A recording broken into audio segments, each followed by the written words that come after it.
Bago nga ang laban ng Mansalay sa Nauhan, ay nagkaroon pa sila ng isang laban sa bahay ng Bansud Hunters. Naging madali lang kina Andrea ang manalo sa team na ito, lalo pat ginalingan din ni Gerald Valdez ang paglalaro laban sa tandem ni Nasiludad at Aceron. Matatandaan kasing nagkaroon ng practice game dati ang Mansalay at Bansud na kung saan ay binaliwala ni Gerald ang team na ito dahil sa ilang bagay.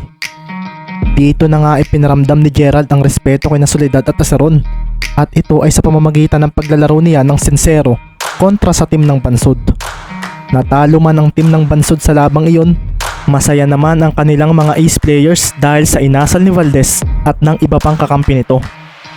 Kahit pangaraw hindi sila tanggap ng ilang taga Bansud, masaya pa rin sila dahil nirerespeto pa rin sila ng kanilang mga nakakalaban sa season na ito. Hindi rin naman kasi maipagkakaila na may kakayahan at galing sina Aceron at Soledad sa paglalaro ng basketball. 110-84 ang score ng larong iyon at ibinigay nga ng Mansalay ang ikatlong pagkatalo ng Bansud at nakuha naman nila ang ika-4 na sunod nilang panalo.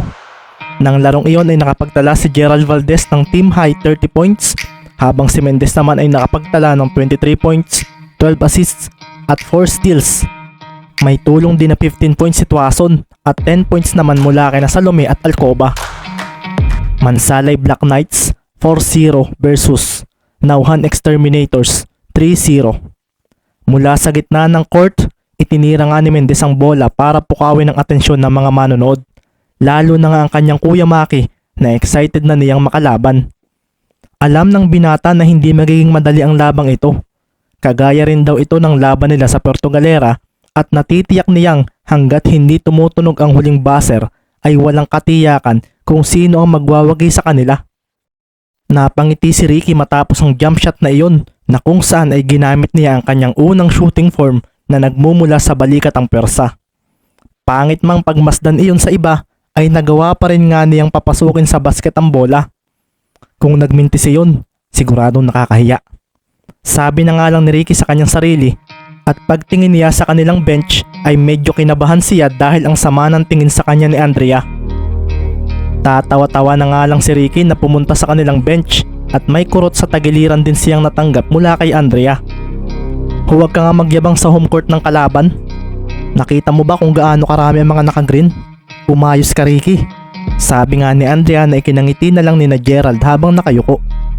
Alam naman nilang excited na si Ricky na labanan si Romero, kaso hindi raw nila inaasahan na magpapakitang gilas ito ng ganito. Mag-ready na kayo para mag-warm up. Sabi na nga lang ni Andrea na seryosong tiningnan ang mga players niya. Huwag kayong magyabang sa home court ng kalaban. Baka kuyugin tayo. Clear ba iyon? Yes, coach. Sagot ng kanyang mga players na tumayo na at pumasok sa loob ng court para mag-warm up. Sorry. Sabi naman ni Ricky na siyang naiwan sa bench. Inirapan lang siya ng pasimple ni Andrea, at si Ricky naman ay napatawa na lang sa isip dahil sa ikinikilos ng dalaga. Hindi naman ako nagyabang, nagtry lang. Sabi nga ni Ricky sa kanyang coach na sinamaan na lang siya ng tingin.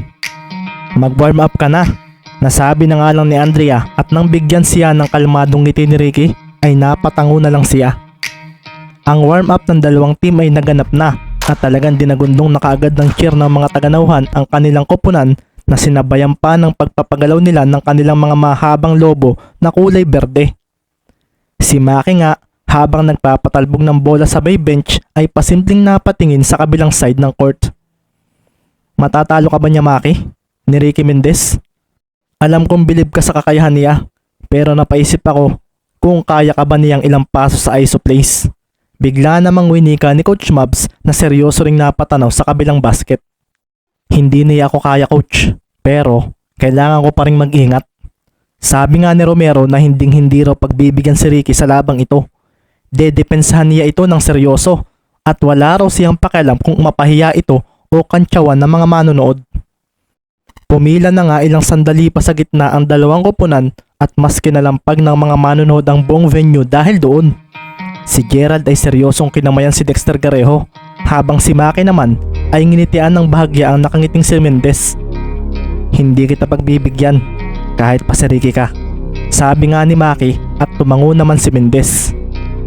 Ganoon nga dapat, kuya. Kasi kung hindi mo ako seseryosohin ay hindi ako mag-e-enjoy sa laban natin. Sagot naman ni Mendez na ikinaseryoso ng mga kasamahan nila. Habang magkahawak nga ng kamay ang dalawa, ay tila may nabuong kung anong naglalaban na presensya mula sa mga ito. Ayos iyan. Iyan na nga ang inaasahan ko, Ricky. Magkaaway muna tayo sa game na ito. Sabi naman ni Maki na pagkatapos kamayan si Ricky ay napatingin din siya sa mga kasamahan nitong nakaitim ng jersey. Napatingin nga rin siya kay Gerald Valdez at ganoon din kay Carlo Tuason. Matapos nga iyon ay makikita na nga ang paglalaho ng ngiti sa labi ni Romero at napalitan na ang ekspresyon niya ng kaseryosohan at kagalakan sa kalooban dahil sa wakas ay magsisimula na ang laban. Good luck, Coach Cervantes. Seryoso namang wika ni Coach Mobs na nakita sa dalagang coach ng Mansalay ang imahe ng isang magaling na basketballista na napanood niya noon. Thank you po, sa inyo rin. Munting tugon naman ni Andrea at sa pagbalik ng dalawang koponan sa kanilang mga bench ay doon na nga kinalampag ng mga taga-nauhan ang kanilang tambol. Ang mga nasa labas nga na manonood ay nag-iingay na lalo nang pumasok na ang starting players ng dalawang team. Mansalay Black Knights. Ricky Mendez number 356 point guard. Andrew Salome number 20 6'0 shooting guard. Gerald Valdez number 23 6'3 small forward. Arjon Balbuena number 17 6'7 power forward. Marlon Magbuo number 6 6'9 center. Nauhan Exterminators. Leo Casapaw number 33 6'2 point guard. Maki Romero number 24 6'0 shooting guard. Dexter Garejo number 9 6'4 small forward. Jansen Ledesma number 20 6'8 power forward. Chris Nerio number 4 6'9 center. Magsisimula na. Sambit nga ni Mover Flores na napaseryoso nang magpwestuhan na ang mga players sa isa't isa. Napacheer nga ang mga taga-nauhan na magtabi sina Romero at Mendez at si Valdez at Garejo. Nagkatingin na naman sa gitna ang dalawang sentro na tila magkapareho ng hubog ang pangangatawan. Ang referee ay makikitang nasa gitna na rin at sa pagsilbato nito ay doon na nga rin ito ibinato ang bola sa ere. Seryoso namang tumayo si Andrea habang ang mga players niya sa bench ay napalunok naman dahil parang may mabigat na pressure na ibinibigay ang kanilang kalaban ngayon. Parang kagaya rin daw ito noong nakaharap nila ang defending champion. Makikita naman nga sa gitna ang sabay na pagtalo ni Nerio at Magbuo. Pinalo nila ang bola at walang makapagsabi kung sino ang nagwagi roon. Basta paglapag nila ay siya ring paghabol ng mga players sa bola na dumiretso papunta sa side ng Mansalay. Isang malakas na kalampag kaagad ang binitawan ng home crowd nang makuha ito ni Casapaw at kasabay rin ito ay ang agad niyang pagtingin sa pwesto ng kanyang mga kampi. Makikitang madikit ang depensa ni Valdez at Mendez sa kanilang mga katapat kung kaya't itinawid na lang ni Leo ang bola sa gitna. Agad din naman siyang dinepensa ni Salome na mabilis na humakbang palapit sa kanya. Aba, agresibo ang batang ito. Sabi nga ni Casapaw sa sarili at bumigla siya ng takbo pakaliwa at si Salome naman ay laking gulat nang bumangga siya sa 6'9 na si Nerio. Isang screen ang binigay nito at doon na nga bumigla ng bilis si Casapaw nang sabayan siya ni Magbuo. Si Nerio naman ay agad din tumakbo papunta sa basket at dito ay biglang ibinato pataas ng point guard ng nauhan ng bola at nagwala nga ang mga manonood nang unang makapuntos ang kanilang koponan dahil sa kanilang sentro. Tagumpay ang pick and roll play na ginawa ni Casapaw at napangiti si Romero nang makita ang ginawang iyon ng kanyang mga kasamahan. Sa pagpunta naman ng bola sa Mansalay ay doon na nga kumawala ang malakas na sigaw ng mga taga-nauhan. Defense! Defense! Defense! Agading dumipensa si Romero nang mapunta kay Mendez ang bola. Sa paghawak nga ni Ricky roon ay tila ba bumalik ang oras sa paningin nila ni Maki. Ang nakaraan nila sa sisa ay bumalik sa kanilang alaala at ang pagtuturo ni Romero ay naglaro sa isip ni Mendez. Walang ibang magawa si Ricky kundi ang mapangiti at magpasalamat sa kanyang isip sa ginawa sa kanya ng kanyang kuya Maki. At sa labang ito ay ipapakita niya raw rito kung ano na siya ngayon sa isang opisyal na laban na masasaksihan ng maraming mga manonood. Gumalaw ang mga kamay ni Mendez habang hawak ang bola. At sa paghakbang niya pauna matapos itong patalbugin, ay agad ding gumalaw ang kanyang kaliwang braso para hindi basta makaharang ang kanyang defender. Ginamit niya itong pang front na ikinangiti ni Romero. Ayos ang naisip mo, pero sabi nga ni Maki at si Ricky ay mabilis na umatras nang maramdamang bibigla siya ng abante para maagaw ang bola. Napangiti si Ricky at magkahalong kaba at excitement ang dumaloy sa kanyang kalooban dahil doon. Iba raw ito sa naramdaman niya nang makaharap niya si Sanchez, Flores at Ramirez. Hindi niya maipaliwanag pero parang lalamunin daw siya ng buo ng kanyang kuya Maki kung hindi siya magiging maingat. Coach, pasa! Sigaw kaagad ni Salome nang makitang nahihirapan ng kanyang coach Mendez. Kailangang backupan ko si coach, sabi nga ni Andrew sa sarili, at makikita ring hinabol siya ni Kasapaw. Kunwari naman ay hindi ito nakita ni Ricky at doon na nga siya bumigla ng abante na sinabayan niya ng peking paggalaw pa kanan na mabilis niyang sinundan ng pagtalon para ibato ang bola kay Andrew. Mukhang hindi ako pagbibigyan ni Kuya Maki, sabi nga ni Mendez sa sarili, at nang bitawan niya ang bola ay nabigla na lang siya nang bumigla ng galawang isang paa ni Romero palayo mula sa kanya. Ang bilis! Nabasa ni Kuya Maki ang pasa ko, sabi nga ni Mendez sa isip, at nakikita nga ang pagtama ng bola sa palad ni Romero na ikinachir lalo ng mga taganauhan. Ang bola ay tumapon palayo at nangahabulin na ito ni Maki ay napaseryoso na lang siya nang lampasan siya ni Valdez at ito nga ang kumuha ng bola.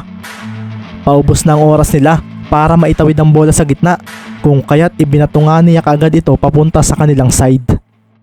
Teka, si Ricky! Naibulalas na nga lang ni Maki at nang makita niya ang pupuntahan ng bola ay napaseryoso na lang siya dahil naroon na si Mendez. Hahabulin na nga rin niya ito kaso parang biglang humarang sa kanyang daraanan si Salome at ito ay para siya ay madelay. Pagsambot nga ni Mendez sa bola ay doon na nga kaagad humarang sa kanya si Garejo na seryosong depensa kaagad ang ibinigay sa kanya. Hindi na ako ang dating Garejo, kailangan tulungan ko si Captain, sabi nga sa isip ni Dexter, at sa paggalaw ni Mendez ay agad siyang dumepensa rito. Nakita niya ang pagkaliwa nito at doon nga ay agad niya itong sinabayan, pero laking gulat niya nang ito ay bumigla ng sidestep sa kabila. Napaseryoso ang mga manonood nang makita ang crossover na iyon ni Mendez. Kasunod nga rin ito ay ang mabilis sa pagdiretso ni Ricky sa basket. Napatingin pa nga siya sa sentrong sineryo at sa malapit na si Ledesma. Pinatalbog lang niya ang bola at pagkatapos noon ay buong tapang siyang umatake sa basket. Ginamit niya ang kanyang bilis at husay sa ball handling kung kaya't nagawa niyang pasayawin si Neryo na sa kabilang direksyon na paabante dahil sa ginawang fake na abante ni Ricky. Dito na nga nabutas ang depensa at nakita na niya ang daanan papunta sa basket. Pinatalbog niya ang bola at tumalon papunta sa ring. Mula naman sa kung saan ay bigla na lang lumitaw si Romero na seryosong nakatingin kay Ricky. At dito na nga napatayo ang karamihan sa mga manonood nang makita iyon. Si Ricky ay bumigla ng baba ng mga kamay sa ere at bago siya lumapag ay mabilis niyang iniikot palayo ang mga iyon para magbitaw pa ng isang reverse layup sa harapan ng kanyang kuya Maki na nagdidilim ang paningin. Napakawala ni Mendez ang bola. Kaso si Ledesma ang nakahuli nito sa ere at isang clean block ang nagawa nito. Naghiyawan tuloy ang mga manonood dahil doon at sa paglapag ni Mendez ay napaseryoso na lang siya nang makita ang kanyang kuya Maki na tumakbo ng mabilis. Hahabulin naman niya sana ito kaso bumangga siya sa katawan ni Neryo na ikinakuyom niya ng kamao. Screen, sabi ni Ricky at nang makuha naman ni Kasapo ang bola ay mabilis itong ibinato iyon sa kanilang team captain na makikitang hinahabol ni Salome at Valdez. Pagkasambot naman ni Romero sa bola ay may maliit na umi sa labi ang bumaka sa kanya. Sinabayan nga siya ng dalawang player ng Mansalay pero bumigla siya ng hinto sa may 3-point arc na agad namang ikinahinto ng magkapatid na player na sumabay sa kanya. Ngumiti na lang ng pasimple si Maki nang agarang bumalik ang kanyang mga defender at dito na nga siya bumigla ng abante. Isang mabilis sa paghakbang habang pinapatalbog ng mababa ang bola ang makikitang ginawa ni Romero at laking gulat ni Salome at Valdez nang nilampasan niya ang mga ito. Ang bilis! Sabi nga ng magkapatid at doon nga ay makikitang si Romero ay lumapag na sa ilalim ng basket matapos ang isang libreng layup na siya na namang nagpakalampag sa loob at labas ng venue. 4-0 kagad ang score at napaseryoso na lang sina Gerald at Andrew nang dumaan si Maki Romero sa pagitan nilang dalawa. Si Ricky naman ay napaseryoso nang makita ang tingin sa kanya ni Romero na parang inaasar siya. Mukhang hindi nga talaga magiging madali ito. Sabi nga ni Ricky sa sarili at napatingin nga siya sa kanilang bench na kung saan ay makikitang nakatingin din sa kanya si Andrea. Kung gusto mo talagang manalo, hindi ka dapat makipagsabayan kay Romero. Ang kailangan mong gawin na ibahin na expectations niya. Bigla nga ring naalala ni Mendez ang sinabi sa kanya ni Andrea kanina kung paano sila mananalo sa labang ito. Napatingin nga rin si Ricky kay Gerald at Andrew at nang tumango siya ay parang nagets na kaagad ng mga ito ang mangyayari. Si Ricky nga ay humanda na dahil sa kanila na uli ang possession at nang tumakbo siya papunta sa side ng kalaban ay mabilis na bumantay sa kanya si Romero. Defense! Defense! Defense! Ito naman ang maririnig sa loob at labas ng venue. Si Salome nga ang sumambot ng bola mula sa inbound na kinaseryoso ng coach ng Nauhan at ni Maki na napahabol kay Mendez. Isang screen ang ginawa ni Ricky para kay Andrew. At ito ang naging dahilan upang maitawid nila ang bola sa kanilang side. Pagkatapos nga rin noon ay ang pagtakbo rin ni Ricky papunta sa ilalim na kung saan ay makikitang kasunod lang ni Romero. Mukhang hindi na si Ricky ang kukuha ng bola Sabi nga ni Maki sa sarili at makikitang ang ipinasa bigla ni Andrew ang bola kay Valdez ng isang screen ang ibinigay nito. Si Ricky naman ay huminto ng bigla sa may corner at dito na rin napahinto si Maki na napapaisip kung ano ang plano ng kanyang katapat. Nang oras namang iyon ay umatake nga bigla si Valdez sa basket at si Kasapaw naman ang bumabantay rito dahil sa switching. Si Maki ay napatingin doon at nang makita niya ang hesitation ni Valdez ay doon na nga siya napatingin kay Ricky na alam niyang tatakasan siya sa biglaan niyang pag-focus sa gitna. Itinira pa rin nga ni Gerald ang bola at si Maki naman ay napaseryoso dahil nasa likuran pa rin niya si Mendez na tumakbo na lang papunta sa side ng Nauhan dahil naipasok ni Valdez ang alanganing bitaw nito sa bola na ikinatuwa ng munting bilang ng mga taga-Mansalay sa venue. Sa pagpunta naman ng bola sa Nauhan ay agad din naman nilang naitawid ito. Si Maki nga ay mabilis na nagbigay ng screen kay Kasapaw at dahil doon ay isang pick and roll play na naman ang ginawa ng Nauhan. Si Maki nga ay sinambot ang bola at nang si Salome na ang bumantay sa kanya ay doon na nga siya bumigla ng abante at walang takot niyang binangga ito. Napatras na nga lang si Andrew dahil doon. Bigla kasi siyang kinabugan ng dibdib dahil sa datingan ni Romero. Nang makalampas naman si Romero ay napangiti siya sa isip at alam daw niyang lilitaw lang bigla si Mendez dito. Kukuhanan kita ng foul, sabi nga ni Maki sa sarili at sa pagtalon niya papunta sa basket ay bigla siyang napaseryoso dahil walang bumantay sa kanya o pumigil na Mendez. Paglapag niya ay makikita nga si Mendez ay nasa may 3-point territory at medyo napaisip siya kung bakit nandoon ito. Bahala siya, sabi na nga lang ni Maki at sa pagbalik ng bola sa team ng Mansalay ay nakita nga niya si Ricky na tumayo lang sa may 3-point territory. Pinapanood lang nito ang gagawin ng mga kasamahan nito. Dinipensahan pa rin naman niya ito, kaso parang may kung anong tanong ang tumakbo sa kanyang isip kung bakit ganito itong maglaro ngayon. May problema ka ba? Tanong nga ni Maki rito. Wala namang kuya, bakit? Sagot kaagad ni Ricky na paatras namang gumalaw nang makita ang pagmintis ng tira ni Valdez. Sinubukan pa nga ng kasamahan niya na kuhanin ng offensive rebound, kaso si Nereo ang nagwagi sa ilalim ng basket. Bakit ko pa ba tinanong ang isang ito? Sabi na nga lang ni Maki. Wala na raw siya dapat pakialam dito at nang makita niyang nakuha ni Nereo ang rebound ay agad siyang tumakbo sa kanilang side para sa pass break. Talagang hindi ako hinabol ni Ricky. Naitanong na nga lang ni Maki sa sarili nang masambot niya ang bola. Kung wala raw itong gagawin ay tatambakan na lang daw nila ang mga ito nang walang kahirap-hirap. Sumusuko ka na ba agad? Nasaan ang pagyabang mo kanina? Akala ko ba excited ka na sa laban natin? Pinagtritripan mo ba ako, Ricky Mendez? Tanong nga ni Maki sa sarili at sa pagtalo niya papunta sa basket ay napaseryoso na lang siya at ang mga manunod dahil ang bola ay naglaho sa palad nito. Sorry Kuya Maki, pero may paraan kami para maisahan ka. Hindi naman ito 1-on-1 game, kaya kailangan ko sundin ang suggestion mula sa coach ko, sabi ni Mendez, at napangiti siya nang maabutan niya si Maki Romero nang hindi siya namamalayan. Paglaruan mo si Maki Romero, hindi lang gamit ang skills, kundi pati dito, sabi nga ni Andrea sa sarili habang inaalala ang pag-uusap nila ni Ricky kanina. Kailangang utakan kita Kuya Maki sa paglalaro, dagdag pa nga ni Mendez sa sarili, at mabilis niyang pinatalbog ang bola. Mabilis niyang itinawid ito sa kanilang side, at pagdating niya sa 3-point area ay bumigla siya ng talon na kung saan ay makikita ring tila may hinihintay si Mendez, si Maki Romero. Tumalon nga ito para siya ay pigilan, pero isang pagngisi ang sumilay sa labi ni Andrea at ni Mendez. Kumagat si Romero, sambit ni Baron si Meron, at sa pagtalo ni Mendez ay doon na nga bumangga ang katawan nito sa kalaban. Natahimik ang mga taganauhan at si Romero ay napaseryoso dahil naisahan daw siya ni Mendez. Sumilbato nga kagad ang referee at kasabay rin ito ay ang pagbitaw ni Mendez sa bola. Pinaglalaroan mo ba ako Ricky?